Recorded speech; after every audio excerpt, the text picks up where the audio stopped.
शुभ संध्याकाळ मंडळी, स्वागत आहे नवीन एका ब्लॉगमध्ये. तर आता झाली आहे संध्याकाळची दिवाबत्ती झाली माझी. तुळशीपुढे दिवा, देवापुढे दिवा आणि मग आपल्या कामाला सुरुवात म्हणजे हे आल्यानंतरच चहा होतो आणि नंतर स्वयंपाक बनवते. आणि स्वयंपाकसुद्धा आतापासून काय करायचं, कारण थंड होतो. स्वयंपाक झालं की गरम गरम जेवायचं, तर जेवणाचा आनंद घेता येतो, नाहीतर गार झाल्यावर अजिबात जेवायची इच्छा होत नाही. आणि रुद्रांश काय करतो, तर रुद्रांश करतो आहे अभ्यास, स्वतःच्या मनाने लागला. रेड रेड येलो कलर में, रेड कलर में कौन सी मछली रहती है बाबू? यहाँ पे ग्रीन कलर दे कचरे में। लाल और येलो कर दिया, बाप रे, रेड येलो क्या क्या कर दिया, मछली का रंगज बिगाड़ दिया, उसको फुल मेकअप कर दिया मछली को तूने, और मछली भी साथ में रखा है।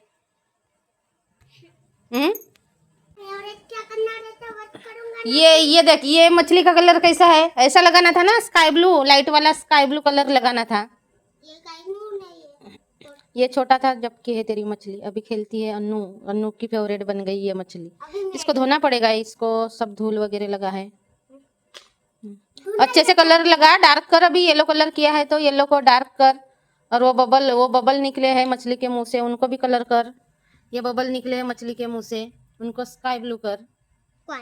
अरे पानी को स्काई ब्लू कर, पानी को कर ऐसा कलर स्काई ब्लू। बबल को भी करना है, बबल को दूसरा कलर करना। ये कौन सा गाना है? चिकना बॉय चिकना बॉय। चिकना बॉय कोई रहता है क्या? कौन है चिकना बॉय? मोबाइल में देखता है। हाँ, मोबाइल देखने का काम कर। वो लड़का मिट्टू बना है मोबाइल देखते देखते, तू भी मिट्टू बन जाएगा। इसीलिए वो शाश्वत विहान मोबाइल नहीं देखते, उन्होंने देखा है वो बच्चा मोबाइल देख रहा था तो मिट्टू बन गया।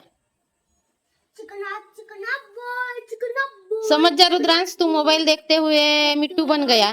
तेरे को खाना खाने की आदत है, मिट्टू के जैसा दाना खाने की आदत नहीं है। तू कैसा करेगा फिर? कैसा करेगा? उपास ही रहेगा, बिना खाना खाए रहेगा, मर जाएगा। वैसा करना है तुझे? मोबाइल देखना है, मिट्टू बनना है?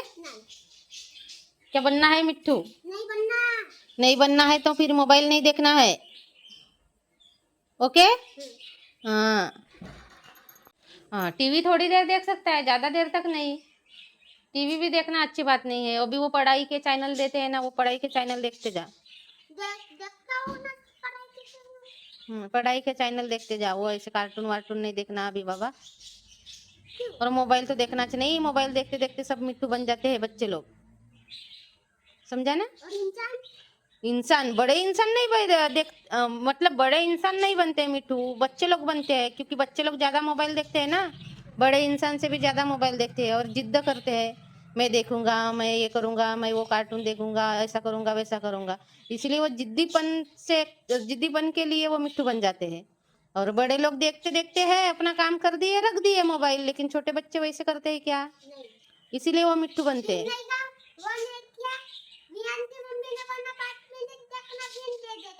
हाँ, तो वैसा तो 5 मिनट देखना है और मम्मी ने मंगा तो देना है, लेकिन तू देता है क्या? मंग के हैरान हो जाती हूँ तो देता नहीं। इसीलिए मिट्टू बन जाते हैं बच्चे, वैसे बच्चे ही मिट्टू बन जाते हैं। आई बात समझ? Very good. अक्षर बघा, अक्षर नाही सुधरवत, स्वतःचीच लावतो। दूर दूर लिहिना, जवळ जवळ जवळ जवळ का तिथे एकात एक घुसवते बापा? हा एवढी जागा आहे ना, दूर दूर लिहिना सुटसुटीत। तशीच सवय पडते लहानपणीची तर मोठ्यापणीची सवय। आज तर भरपूर कपडे आहेत, पायदान वगैरे टाकले. परत हे डेली यूजचे स्वेटर काढले मी, ते म्हणजे असतात ना आपल्याकडे 2-4 स्वेटर असतात. तर 2च काढले होते मी, रुद्रांच्या बाप्पाची एक, माझी एक काढले होते. मग आता अजून काढले 2, ते धुवायचे आहेत. लावलेला भाजीपाला बघा, लसूण इथे लावला तो अंकुरित होतो, आणि इथे लावला तो माहीत नाही, मधामधातला जगल्यानं मधामधातला काय झाला, गायब झाला, चढला मेला माहीत नाही. तर नाही उगवला मधामधातले काही झाडं उगवले. इथे लावलाय कोथिंबीर, तर छान आला बघा.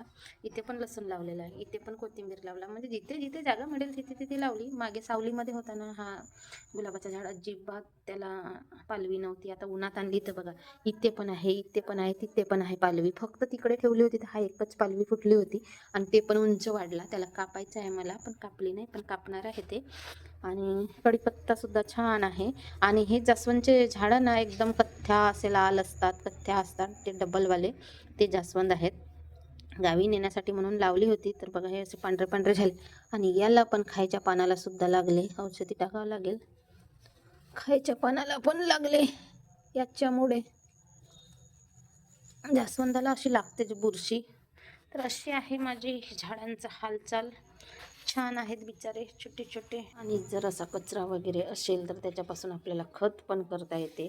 तर मी कांदे लसूणचे शिलटे असतील, बऱ्याच वेळा भाजीपाला फेकून देते, तर मी ठेवते एका जागी माती वगैरे टाकून. तिथे पण ठेवलेला आहे. आता इथे हा पालापाचोळा टाकला ना आपण, आता वरून टाकायची माती, थोडीशी माती पण टाकायची आणि थोडा हलका हलका पाणी द्यायचं, म्हणजे जो आपला पालापाचोळा आहे ना तो कुजतो आणि एक प्रकारचं आपल्याला खत मिळतं, जे आपण झाडाला वगैरे टाकू शकतो. असा माती पण इकडे व्यवस्थित नाही आहे, ते नाल्या वगैरे खोदतात, तिकडून मी माती आणते. आणि मग आपल्याला चांगल्या प्रतीची माती करायची असेल तर मग असंच काहीतरी करावं लागते. कपडे वगैरे धुवायचे आहेत. झाडं असतील तर आपल्या घरामध्ये सकारात्मक ऊर्जा येते आणि निगेटिव्ह ऊर्जा बाहेर पडते. तसंच मन प्रसन्न होतं, वातावरण प्रसन्न होतं आणि येणाऱ्या जाणाऱ्याला सुद्धा छान वाटते. आपण घरात असतो तर आपल्याला सुद्धा छान वाटते की आपल्या आजूबाजूला हिरवळ आहे. आणि हिरवळ बघून कोणाला छान नाही वाटणार, नाही का? मग माझे कपडे वगैरे होते धुवायचे, कपडे धुवून घेतले. कपडेसुद्धा तितकेच स्वच्छ पाहिजे, आपले विचार पण स्वच्छ पाहिजे. कपडे स्वच्छ, घर स्वच्छ असून सुद्धा चालत नाही, तर आपले विचारसुद्धा शुद्ध पाहिजे, स्वच्छ पाहिजे. नाहीतर आपण कितीही दिखावा केला ना आणि आपले विचार मन स्वच्छ नसेल तर मानसिक शांती, मानसिक समाधान मिळत नाही. तसंच कपडेसुद्धा आपले स्वच्छ पाहिजे. फाटले असतील तर चालते, पण नीटनेटके स्वच्छ असायला हवे. आज होते भरपूर कपडे. बेडशीट धुतली, ही माझ्या लग्नाची बेडशीट आहे आणि लग्नाला 8 वर्ष झाले. जास्त वापरलीच नाही मी, सुरुवातीला 1-2 वर्ष वापरली, मग ठेवलीच राहिली. रात्री मी काढली आणि मग रात्री काढली तर आता धुतली. भरपूर असे कपडे, भरपूर कपडे होतात कधी कधी, आणि कधी कधी एकही नाही होत. चला आता मी चालली खाली, कपडे वगैरे सुकवले. आजीबाई आहेत त्या सगळे आपापले कपडे सुकवतात, आपापले दोऱ्या बांधलेल्या आहेत, आपापले कपडे आपापल्या जागेवर सुकवतात. विकतचे बांबूचे सूप आहेत आणि आमच्या भागामध्ये ना तांदूळ पाकडायला किंवा गहू तांदूळ काही पण पाकडायला अशा पद्धतीचे सूप वापरले जातात. कितीही तुम्ही नवीन जमान्याचे सूप घ्या, प्लॅस्टिकचे घ्या, कशाचे पण घ्या, पण हे बांबूचे सूप आहेत ना, हे आम्हाला याच्यानेच जमतं. वेगवेगळ्या पद्धतीने पाकडायला, धान्य, दगड, माती वेगळं काढायला. तर मी 2 घेऊन आणले होते. मागे आम्ही गावाला गेलो होतो, तिकडे सूप विकणारा आला होता, तर मग तिथूनच आणले होते. आणि मी बऱ्याच दिवसापासून बघत होते की मला घ्यायचे होते, पण विकणारे इकडे येतच नव्हते. मग अचानक दिसले, मग मी काय 2 सूप उचलून आणले. तर सूपांची किंमत पण भरपूर आहे. आणि आता कसं, आधी भरपूर लोकांना बनवायला येत होतं, आता मोजक्या लोकांना बनवायला येतात. म्हणजे विकणाऱ्यांची संख्या कमी झाली, मग त्या वस्तू तर महाग मिळतीलच, नाही का? तर मग हे सूप आहेत, यांना पेंट मारून घेतलं. जर का आपण पेंट नाही मारणार ना, तर मग हे असं फाटून जातात, तुटून जातात. ज्या कमच्या आहेत त्या तुटतात, मोडतात, मग ते सूप कामाचं राहत नाही, खराब होतं लवकर. म्हणून मग असं पेंट मारून द्यायचं, किंवा मग आपण शेणाने सारवू शकतो. आता गावाकडे तर सर्रास शेणानेच सारवला जातो, पेंट खूप कमी मारला जातो, शेणानेच सारवला जातो. पण इथे कुठं शेण भेटत बसणार किंवा शेण कुठं बघत बसणार, नाही का? आणि शेणाने सारवलं ना तर शेणाचं जे सारवण निघतो ना की मग लगेच सारवायला लागतो. मग आता आपण कुठं इथं शेण बघायचं, म्हणून मग मी पेंटच आणला आणि पेंट मारून घेतला. पेंट पण मारतात, असं नाही की शेणानेच सारवतात, पण गावखेड्यामध्ये सर्रास शेणानेच सारवलेले असतात आमचे सूप. तर अशा पद्धतीने मी 2 सूप घेतले. आता पेंट मारून घेते. पहिल्या दिवशी मारून घेतले पेंट, मग सुकवून घेतले आणि मग दुसऱ्या दिवशी दुसरा हात मारला, म्हणजे जो पेंट होता तो पण मार्गी लागला आणि सूपांवरती डबल कोट झाला पेंट. आणि पेंट सांडते म्हणून मग हातामध्ये मी ग्लोव्हजसुद्धा घातले होते, सांडले पाहिजे, सांडते किंवा हाताला लागते वगैरे याच्यासाठी म्हणून.